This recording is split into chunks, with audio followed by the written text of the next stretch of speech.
How's it going, my people? This is your boy Wired Up, and welcome to another episode of Wired Up TV. Hope you guys got your hands on the steering wheel and keeping your eyes on the road and handling all your business.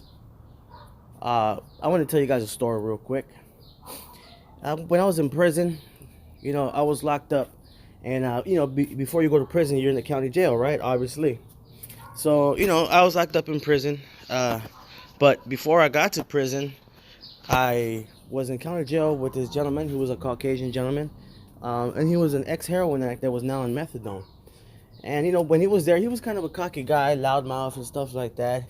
We got into it a couple of times, you know what I'm saying? But overall, he was pretty cool. We got along. We never actually scrapped, but we almost did. But he respected me, and I respected him. So anyways, I go to prison. 3 months into my stint in my prison, he arrives at the yard. But this time, he's not on methadone. He's now withdrawing. And he was telling me how it takes months to get off it, to kick. It's not like heroin, which takes like about 2 weeks. Methadone, you kick for like 3 months. And it's excruciating pain. And he starts crying to me, man. We're sitting by the phones, and he starts crying. This grown man in prison, a Caucasian guy, starts crying, And he tells me that he didn't never wanted to be there. He didn't even mean to do what he did. He wished he can be home. This is hell, and you know what I'm saying, all kinds of stuff like that, man. And I felt bad for the guy. I give him some words of encouragement. Told him my story and told him to keep his head up. And about a day later, I heard from one of his buddies that I actually talked to as well. He was another Caucasian guy that I met there though, and he told me that he had gotten beat up real bad, and they made him PC up because he owed a lot of money for drugs that he had gotten that night, right? And he couldn't pay. And they beat him up really bad. Well, I guess, scratch that. He had gotten borrowed drugs about a week before that. And that night, he had to pay. And maybe that's why he was so nervous and crying. So, I was like, wow. So anyways, I get out of prison. 1 year passes by. I'm already out. And I go to a Quick Trip. For those that don't know what a Quick Trip is, called QT out here in Phoenix, Arizona. It's kind of like a Circle K or 7-Eleven. And I see him. He's buying a soda, and I'm buying, I think, a Monster for work. And I talked to him, and he's doing great. He's saying him and his girlfriend are back together. And, because, by the way, I forgot to tell you, when we were in prison, he actually told me that him and his girlfriend was having trouble, and he was going through it. But anyway, when I see him on the outs, he says, everything's going great, man. I got my life back together. I kicked methadone in prison. I feel freaking great. I got a great job making money. He had his car. He had a nice fade, nice clothes. Happy as can be, loud. And he told me, thank you, man, for those words of encouragement. He goes, you're right. After every dark day, there is a bright morning. There's nothing too bad that you just want to quit and kill yourself or just fucking hang up the towel. You can get through anything. And that's what I want to tell you guys. Keep your head up no matter what you're going through, guys. There's somebody that's going through it worse. And just because it seems super bad right now, and you feel that like your spirit's been taken out of your body, it's not going to feel like that forever. A month or two later, you'll be laughing about that situation you're in right now. Now, with that being said, guys, keep your head up, and let's get on with the video. Now, what I want to get down to is a story that I was told and given permission to tell you guys about. And this story comes from a family member. That's all I can say. From a family member. And this is a story I've been wanting to share with you guys for a while. And this is about March 6, 1996. If a lot of you guys don't know what day that is when Frank Bruno fought Mike Tyson. And, Tupac was there at the fight. It was March 6, 1996. It was the fight before Tyson versus Selden, which was, September 7th when all that shit went down. But, Tupac had been to prior Tyson fights, and this was one of them, March 6, 1996, where he's wearing a black tuxedo. Now, this is a story that happened. Now, this person, which is going to refer to as the family member, told me that he was there with Pac. He said he was also wearing a black tuxedo, and the reason that they did that is because they were supposed to go to an event that night. And I believe the event was going to be held at Club 662. So they had to wear black tuxedos. Not everybody, but I believe it was a kind of tuxedo event. If I'm not mistaken, this is what the family member was telling me about. But this part was kind of blurry. But anyways, he said the day started off pretty good. Tupac was in a pretty good mood. You know what I'm saying? Talking positive about the future. But when it was time to go to Vegas, his attitude changed. He was constantly on the phone. He was acting a little strange. He wasn't acting like he wanted to go to Vegas.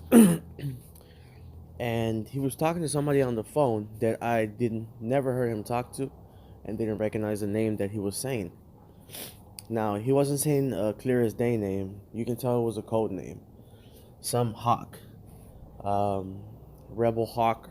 Some of that nature. So, I kind of tuned out. Trying not to look like I was being nosy. But I was tuning in at the same time. And, he heard this clear as day that he said, make sure to be there. It's going to be me, Shug, whoop-de-whoop-de. So he named the people that were going to be there. Okay, and he even told them the exact place that they were going to stay at. But, obviously didn't have the room yet.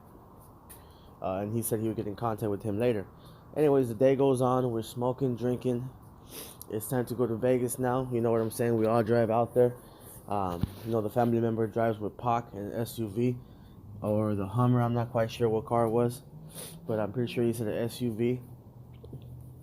And they drive out there smoking. They're listening to music, and Pac is expressing how MAKAVELI Records gonna go great, and how he wants to sign the Outlaws first, and how he wants to make Noble a solo artist, and he wanted to make Noble kind of like the lyricist kind of guy of the MAKAVELI label. In case you guys didn't know that, Tupac was actually gonna make Young Noble a solo artist. And so anyways, Pac is talking about this. Things are good. We're smoking. The energy is great. We get to Vegas, and Pac insists they drop him off in the front of the Luxor, and for us to drive around and find parking, and meet him in the front lobby, and if he's not there, he'll be gambling. So just to look for him. So that was kind of weird. You know what I'm saying? That Pac was so adamant of getting off, knowing that he was gonna be with no security, nobody was gonna be there with him. So that was kind of weird. Now that I think about it today, the family member said he was doing this, I guess, so nobody that knew him could see what he was gonna do. Like if he was hiding somebody from somebody. When you got that side piece of ass, and you tell your girl, hey, go with your moms for the weekend. You know what I'm saying? And she knows she's gonna go fuck that side piece of ass. Well, it was kind of like that. Like if we were the wife, and he was gonna go meet the side piece of ass. So he goes, we go park. Luckily there was a ballet there, and there was a little bit of an event to do something with a car wash. Somebody passing away. So we paid the guy a $20, and he parked his car with us. He gave us the exact ticket and location where the car was gonna be, and everything like that. We gave him the keys. He gave us a pass where the car was gonna be, and everything was good. So we walk up, and Pac is walking with somebody towards the tables. You know what I'm saying? I'm sorry, towards the tables. He was walking with somebody towards, like, going towards the rooms, already leaving the front desk. And it was, a tall gentleman, probably 6'2", 6'1", and, nicely dressed clothes. I wouldn't say a suit, but he was nicely dressed, casual. Like, let's say if he was going to the fight already, kind of like that.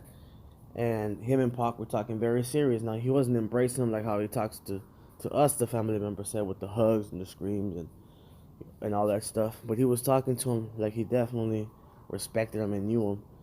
And when we yelled his name, he quickly turned him away. The guy didn't turn around.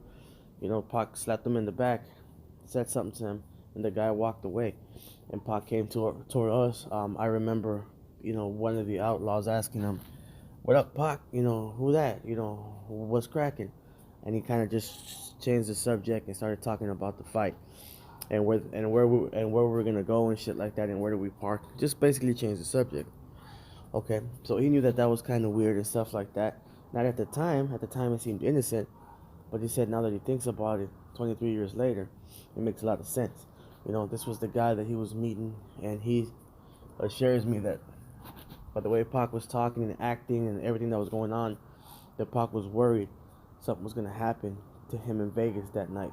You know, I don't know what tip he got or what, but he definitely knew that they were trying to lure him to Vegas because they knew he wouldn't miss the Tyson fight because he was real tight with Mike Tyson, and Pac was the type to never break his word. So guys, my joint is real small now and it's becoming a roach. All right, and I just want to tell you guys, you know, about this story and to really peep game, you know, because stuff in life sometimes it seems like it's not important can be the most important piece of your life. So try to remember everything that's happening to you, and try to have a clear mind and remember, because life is precious. The day goes on, we go gamble with the what. Now we go to the fight. The fight's over, right? We're all walking out. At this fight, we all had tickets. Now Pac and Suge and them had better tickets, but we all had tickets. Okay, we had bought our own. You know, Pac had helped. Pac had helped a couple of us out with some money and tickets, so we were there. After the fight, we all met up in front. Suge, Pac, the homies, everybody, Death Row, it was cracking. Okay, we're walking out, and as soon as we're walking out, you know, we were gonna go straight to the Club 662 because everybody was already dressed in their tuxedos.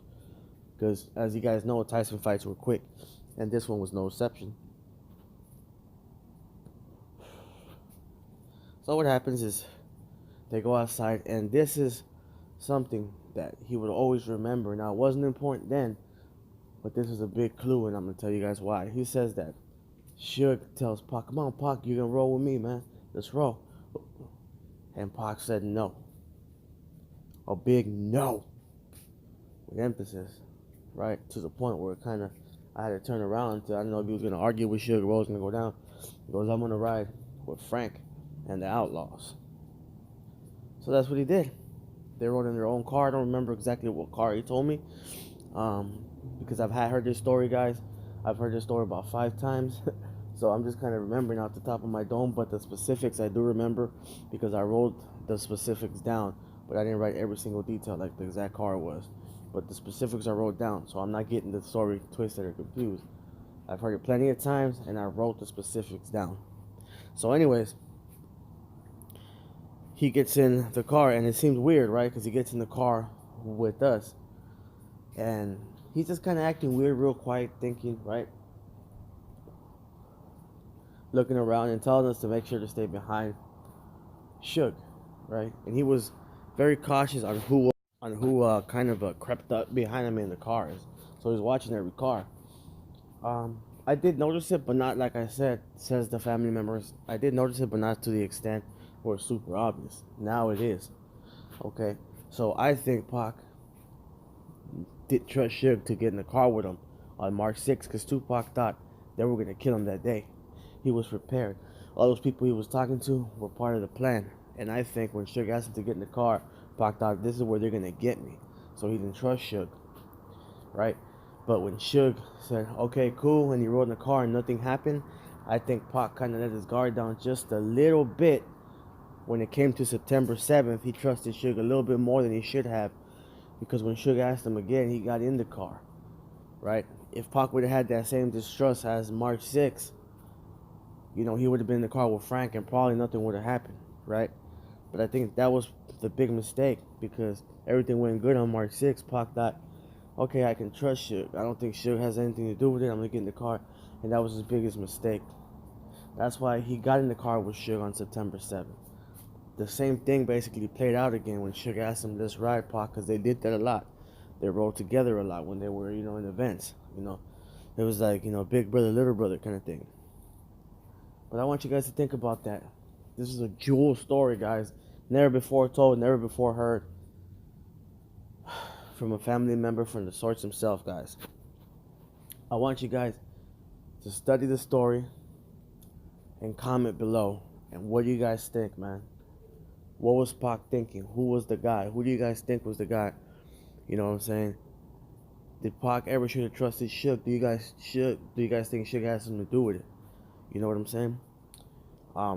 This was a great story, guys, that I always wanted to tell you guys, and I hope you guys enjoyed it. You guys keep your head up. Don't be afraid to speak your mind. Don't be afraid to be you. Don't be afraid to share your ideas, because remember, guys, every idea was once laughed at. When people said we're going to fly like birds in planes, they laughed at them. Look at us now. Keep your head up. Keep positive, my people. And like always, stay wired up. I'll talk to you guys later. Peace out.